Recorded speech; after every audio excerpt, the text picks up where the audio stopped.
إن الحمد لله نحمده ونستعينه ونستغفره ونعوذ بالله من شرور أنفسنا ومن سيئات أعمالنا. من يهده الله فلا مضل له ومن يضلله فلا هادي له. وأشهد أن لا إله إلا الله وحده لا شريك له وأشهد أن محمدًا عبده ورسوله.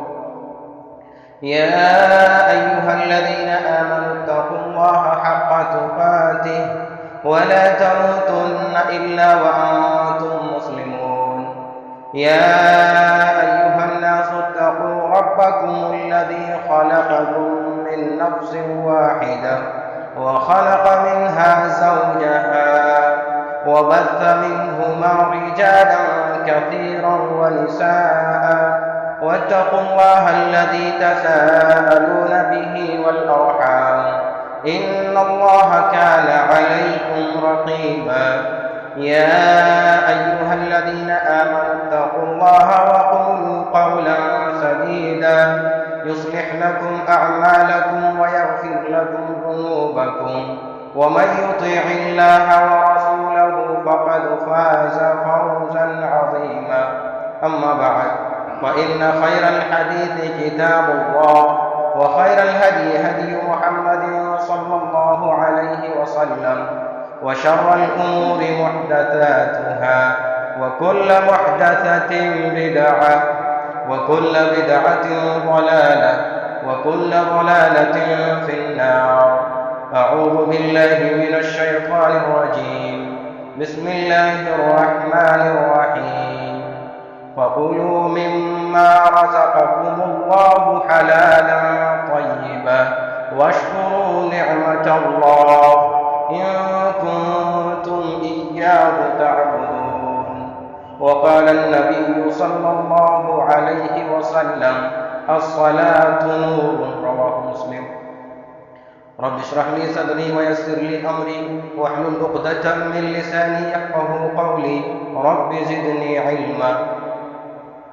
معزز حاضرین جمعہ، میرے دینی ملی بھائیوں، عزیز بچوں اور پردہ نشین خواتین، سب قسم کی تعریف، توصیف، کبریائی اور بزرگی اللہ رب العالمین کے لیے ہے، جس نے اس دار فانی کے اندر ہمیں مخلوقات میں سب سے اشرف بنایا.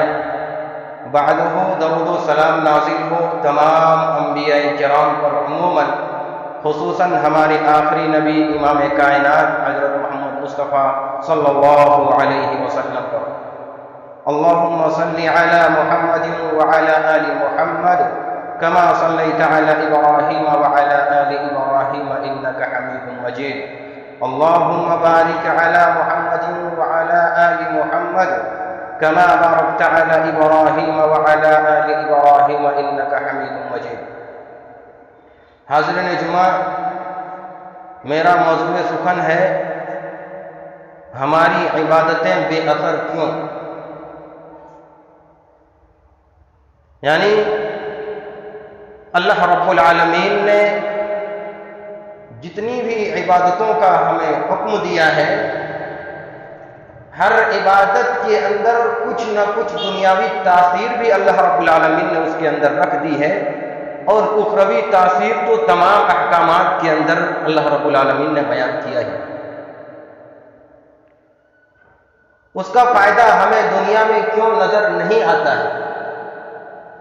ہمارے اندر اللہ رب العالمین کی عبادتوں کا اثر کیوں نہیں دکھتا ہے؟ اس کی کیا وجوہات ہیں؟ انشاءاللہ العزیز ہم آپ کے سامنے بیان کرنے کی کوشش کریں گے. اللہ رب العالمین ہمیں سننے سے زیادہ کہیں عمل کرنے کی توفیق دے. آمین.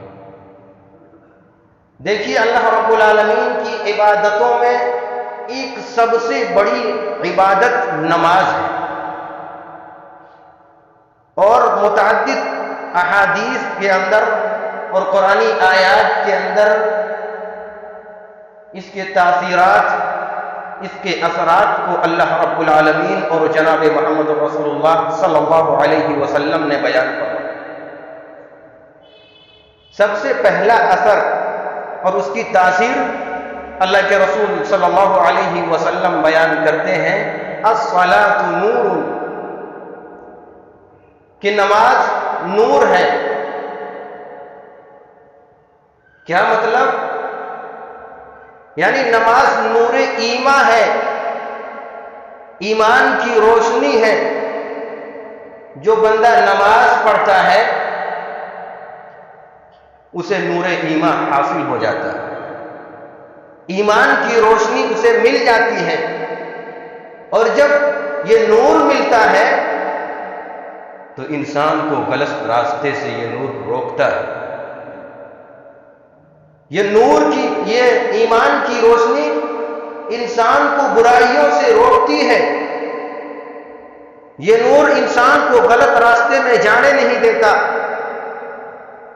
لیکن اگر کبھی شیطان غالب آ جائے اور شیطان اس پر مسلط ہو جائے، کوئی غلطی اس سے ہو جائے، تو فوراً یاد آنے پر توبہ و تائب ہو جائے گا۔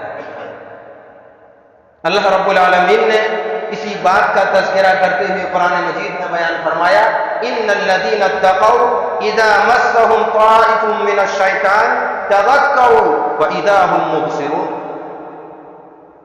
کہ جو اللہ رب العالمین سے ڈرنے والے ہوتے ہیں، اگر شیطانوں کی جماعت اس پر مسلط ہو جائے، اس پر غالب آ جائے، اور جو ہی اس سے شیطان کا اثر چھٹتا ہے، فوراً چوکنا ہو جاتے ہیں، بیدار ہو جاتے ہیں، اور اللہ رب العالمین کو یاد کر کے توبہ و تائب ہو جاتے ہیں۔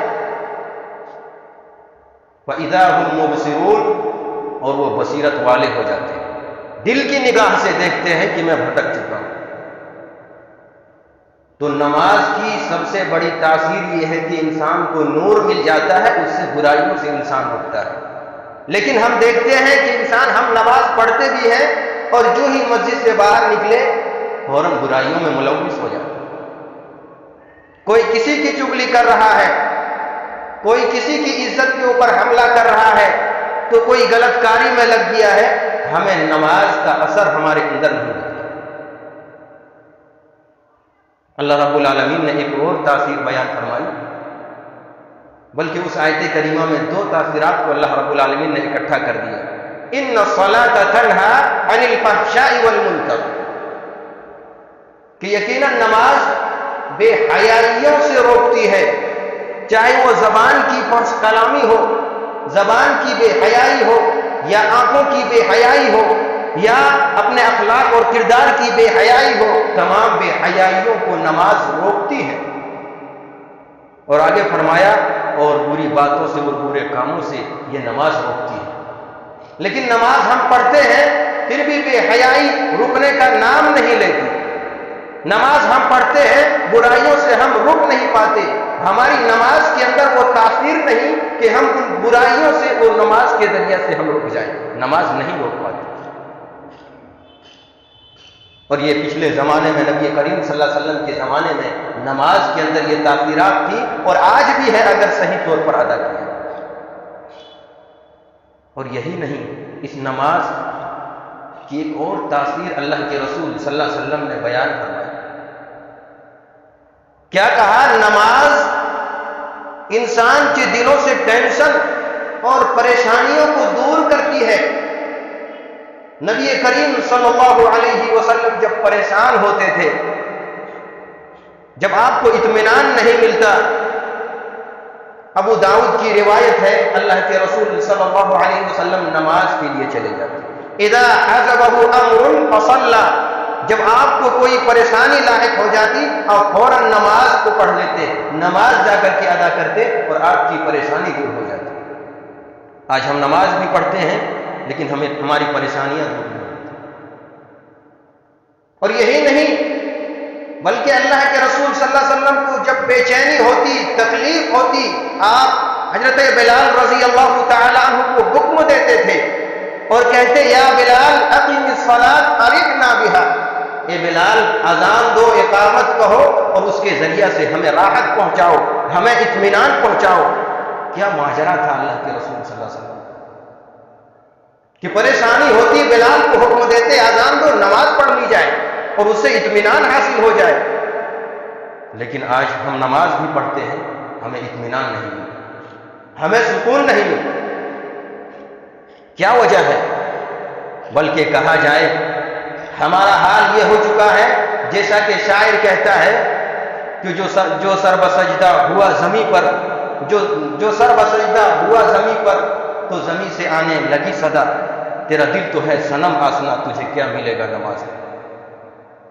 اور یہی نہیں بلکہ علامہ اقبال نے کہا تھا، اور کتنی بڑی بات کہی اس نے، کہا کہ وہ سجدہ جسے روح زمین کانپ اٹھتی تھی، وہ سجدہ جسے روح زمین کانپ اٹھتی تھی، آج اسی کو ترستے ہیں منبر و محراب۔ اس سجدے کے ذریعہ سے دشمنوں کے قدموں میں لرزہ طاری ہو جاتی تھی، دشمن کانپ اٹھتے تھے ایک سجدے سے۔ لیکن ہم اور آپ دیکھیں، ہزاروں سجدے کرتے ہیں، رو رو کر گڑ گڑا کر دعائیں کرتے ہیں، لیکن دشمنوں سے ہمیں حفاظت نہیں۔ آخر وجہ کیا ہے؟ یہی ہمیں بیان کرنا ہے اور یہی بتلانا ہے۔ یہ تو صرف نماز کی تاثیرات ہم نے کچھ مثال کے طور پر بیان کی، ورنہ ہر عبادت کے اندر اللہ رب العالمین نے کچھ نہ کچھ تاثیر رکھ دیا۔ میرے بھائیوں، وجوہات کو اگر کھنگالیں اور قرآن مجید کا مطالعہ کریں تو ایک آیت کریمہ کے اندر اللہ رب العالمین نے 2 وجوہات بیان کی۔ یوں تو کئی وجوہات ہیں، وقت ملے گا تو میں تمام وجوہات کو بیان کرنے کی کوشش کروں گا، لیکن جتنا وقت ملتا ہے ان وجوہات کو ہم بیان کرنا چاہتے ہیں۔ اللہ رب العالمین سورہ نحل کے اندر ارشاد فرماتا ہے، سورہ نحل آیت نمبر 114، وہاں بیان فرماتا ہے فَكُلُوا مِمَّا رَزَقَكُمُ اللَّهُ حَلَالًا طَيِّبًا وَاشْكُرُوا نِعْمَةَ اللَّهِ إِن كُنتُمْ إِيَّاهُ تَعْبُدُونَ۔ اللہ رب العالمین نے 2 شرطیں لگا دی، اگر تم واقعی معنوں میں اللہ رب العالمین کی عبادت کرنے والے ہو اور اس عبادت سے تاثیر چاہتے ہو، اس کا اثر دنیا کے اندر بھی دیکھنا چاہتے ہو اور آخرت میں اس کا اثر چاہتے ہو، تو 2 باتیں اللہ رب العالمین بیان کرتے ہیں۔ فَكُلُوا مِمَّا رَزَقَكُمُ اللَّهُ حَلَالًا طَيِّبًا، ایک تو اللہ رب العالمین کہہ رہا ہے اللہ رب العالمین نے تمہیں جو پاکیزہ رزق دیا ہے اسے کھاؤ، یعنی حلال رزق کا استعمال کرو، اسے کھاؤ اگر تم واقعی معنوں میں عبادت گزار بننا چاہتے ہیں۔ اور دوسری بات اللہ رب العالمین بیان فرما رہا ہے کہ اللہ رب العالمین کی جو بھی نعمتیں تمہیں دی گئی ہیں اس کا شکریہ ادا کرو، ان کنتم ایاہ تعبدون، اگر واقعی معنوں میں اس کی تاثیر کو تم دنیا کے اندر دیکھنا چاہتے ہو، اللہ کی واقعی معنوں میں عبادت کرنا چاہتے ہو۔ اور اس طرح کی آیات بے شمار اللہ رب العالمین نے قرآن مجید کے اندر بیان کی۔ ایک عظیم آیت سورہ بقرہ کی آیت نمبر 172 کے اندر اللہ رب العالمین بیان فرماتا ہے ایمان والوں کو خطاب کر کے، یا ایھا الذین آمنوا کلوا من طیبات ما رزقناکم واشکروا للہ ان کنتم ایاہ تعبدون۔ یہاں پہ بھی اللہ رب العالمین نے کہا واقعی معنوں میں عبادت گزار بننا چاہتے ہو تو 2 باتیں تمہارے اندر، 2 اعمال ہونے ضروری ہیں۔ ایک تو کہا ایمان والوں کو خطاب کیا، خصوصاً اہل ایمان کو یہاں اللہ رب العالمین نے مخاطب کیا کہ اے ایمان والو، اے مومن مرد اور مومنہ عورتیں، آگاہ ہو جاؤ، سن لو جس کے دل کے اندر ایمان ہے کہ اللہ رب العالمین نے جو پاکیزہ رزق عطا کیا ہے اسے کھاؤ اور اللہ رب العالمین کا شکریہ ادا کرو اگر واقعی معنوں میں عبادت گزار بننا چاہتے ہو۔ تو اس آیت کریمہ میں بھی 2 شرطیں اللہ رب العالمین نے بیان فرما دی کہ رزق اگر انسان کا ہو تو حلال ہو، تبھی جا کر اللہ رب العالمین کی عبادت میں اثر پیدا ہوگا اور دنیا کے اندر ہم اس کی تاثیر دیکھیں گے، ورنہ اگر رزق حلال نہ ہو تو اثرات ظاہر نہیں ہوں۔ نماز تو ہم کہلائیں گے نمازی ہیں، نماز پڑھ رہے ہیں، بے نمازی نہیں کہلائیں گے، لیکن اثر نہیں دکھے۔ اور یہاں بتا دینا چاہتا ہوں، رزق عربی زبان میں کہتے کس کو؟ رزق 2 معنوں کے لیے آتا ہے۔ ایک تو جو ہم کھاتے ہیں، جو غذا ہے، اسے رزق کہا جاتا ہے، اور یہ معنی تمام کے تمام لوگ جانتے ہیں۔ اور ایک دوسرا معنی جو ہے رزق کا، ہر وہ نعمت جسے انسان استعمال کرتا ہے اور اس سے فائدہ اٹھاتا ہے وہ رزق کہلاتا ہے۔ جس چیز سے بھی فائدہ اٹھاتا ہے وہ رزق کہلاتا ہے، چاہے انسان کا لباس ہو، چاہے انسان کا گھر ہو، چاہے انسان کا پہنا ہوا کپڑا ہو، یعنی جس چیز سے انسان فائدہ اٹھا رہا ہے وہ اللہ رب العالمین کی جانب سے رزق ہے، وہ رزق کہلاتا ہے۔ یہ رزق کا دوسرا معنی ہے۔ اور اسی رزق کا تذکرہ کرتے ہوئے اللہ کے رسول صلی اللہ علیہ وسلم نے بیان فرمایا، بہت مشہور روایت ہے، یہ تمام کے تمام رزق ہمارے حلال ہونے چاہیے۔ ہم جس گھر میں رہتے ہیں وہ حلال کمائی کا ہو، ہم جس کپڑے کو پہنتے ہیں وہ حلال ہو، اور جو بھی چیزیں استعمال کرتے ہیں وہ حلال ہو۔ اگر وہ استعمال کردہ چیزیں حلال نہ ہو اور حلال کمائی سے نہ ہو تو ہماری عبادت قابل قبول نہیں، اس کے اندر اثر نہیں۔ اب دیکھیے مسلم شریف کی روایت ہے، اللہ کے رسول صلی اللہ علیہ وسلم بیان فرماتے ہیں، ان اللہ طیب لا يقبل الا طیبا وان اللہ امر المؤمنین بما امر به المرسلین وقال یا ایها الرسل کلوا من الطیبات واعملوا صالحا۔ اور آگے فرمایا یا ایها الذین آمنوا کلوا من الطیبات ما رزقناکم۔ اور اس کے بعد اللہ کے رسول صلی اللہ علیہ وسلم نے تذکرہ کیا، ان دونوں آیت میں کیا بتلایا گیا؟ کہا کہ اللہ رب العالمین پاک اور پاک چیزوں کو پسند کرتا ہے اور اسی کو قبول کرتا ہے۔ اور دو آیت کریمہ اللہ کے رسول صلی اللہ علیہ وسلم نے تلاوت فرمائی کہ اللہ رب العالمین نے رسولوں کو حکم دیا کہ پاکیزہ چیزوں کو کھاؤ، اور وہی بات ایمان والوں کو بھی حکم دیا کہ وہ پاکیزہ چیزوں کو کھائیں۔ اور اس کے بعد اللہ کے رسول صلی اللہ علیہ وسلم نے تذکرہ کیا، ثم ذکر الرجل یطیل السفر اشعث اغبر یمد یدیہ الی السماء یا ربی یا ربی ومطعمه حرام ومشربه حرام وملبسه حرام وغذی بالحرام فأنى یستجاب لذلک۔ کہا اللہ کے رسول نے دونوں آیت کریمہ تلاوت کرنے کے بعد کہ ایک آدمی سفر کر کے دور دراز سے پہنچتا ہے، اور یہ بات یاد رکھیے مسافر کی دعا اللہ رب العالمین بہت جلد قبول کرتا ہے، اور اس کی حالت اللہ کے رسول صلی اللہ علیہ وسلم بیان کر رہے ہیں، پراگندہ بال ہے، غبار آلود ہے، اور اپنا ہاتھ گڑ گڑا کر کے اللہ رب العالمین کے سامنے پھیلاتا ہے، آسمان کی طرح اٹھاتا ہے اور اللہ رب العالمین کو پکارتا ہے، لیکن اس کے رزق کے معاملات کیا ہیں اللہ کے رسول صلی اللہ علیہ وسلم بیان کرتے ہیں۔ اس کا کھانا بھی حرام ہے، اس کا پینا بھی حرام ہے، اس کا پہننا بھی حرام کمائی کا ہے۔ فَأَنَّى يُسْتَجَابُ لِذَلِكَ، اور وہ جو کھا کر کے پلا بڑھا ہے وہ بھی حرام کمائی کا ہے۔ فَأَنَّى يُسْتَجَابُ لِذَلِكَ، تو اس کی یہ دعا کہاں سے قابل قبول؟ اللہ رب العالمین کیوں کر قبول کرے؟ اس کا اثر کہاں سے دکھے گا؟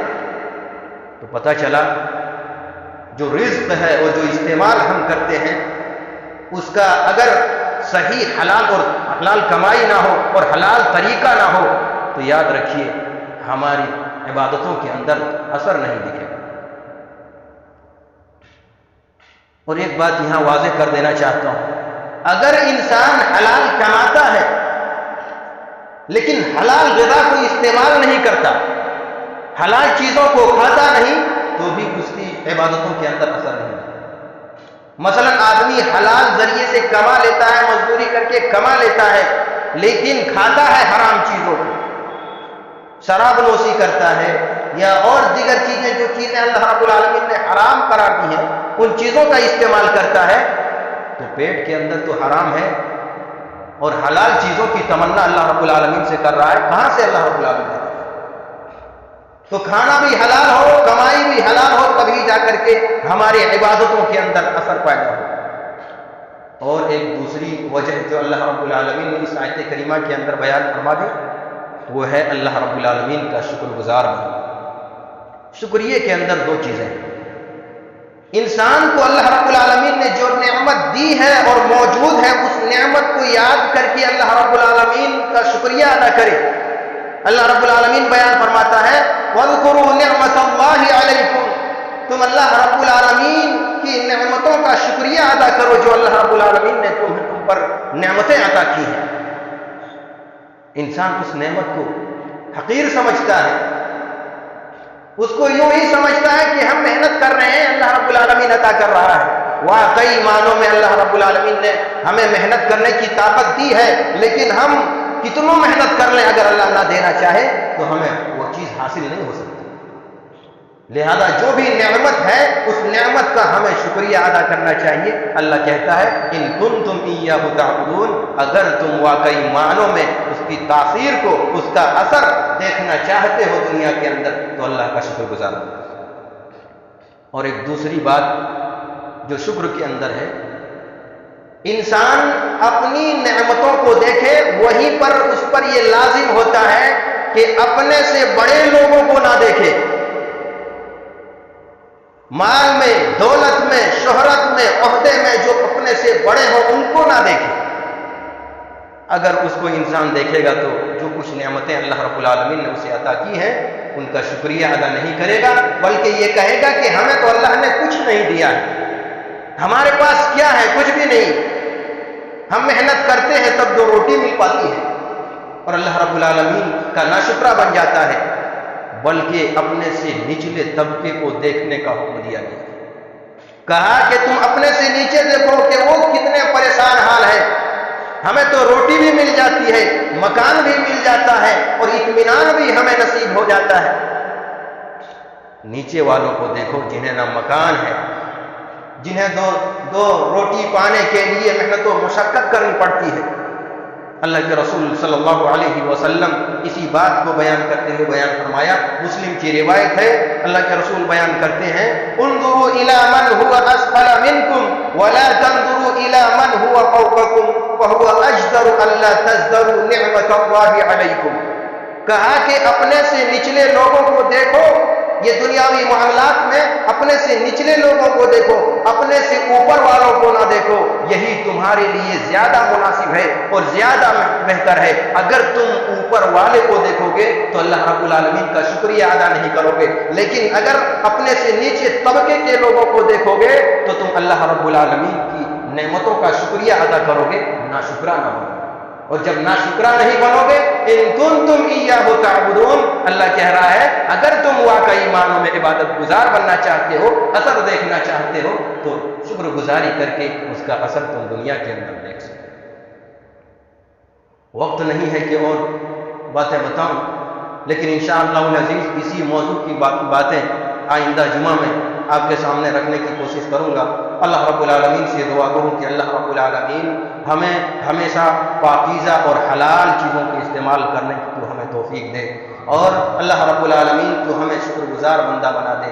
الہ العالمین ہماری عبادتوں کے اندر جو کمیاں ہیں اللہ رب العالمین اپنی غیبی مدد کے ذریعہ اور اپنی غیبی توفیق کے ذریعہ تو ہماری اس کی اصلاح کر دے، آمین۔ اقول قولی ھذا واستغفر اللہ لی ولکم ولسائر المسلمین واستغفروہ انہ ھو الغفور الرحیم۔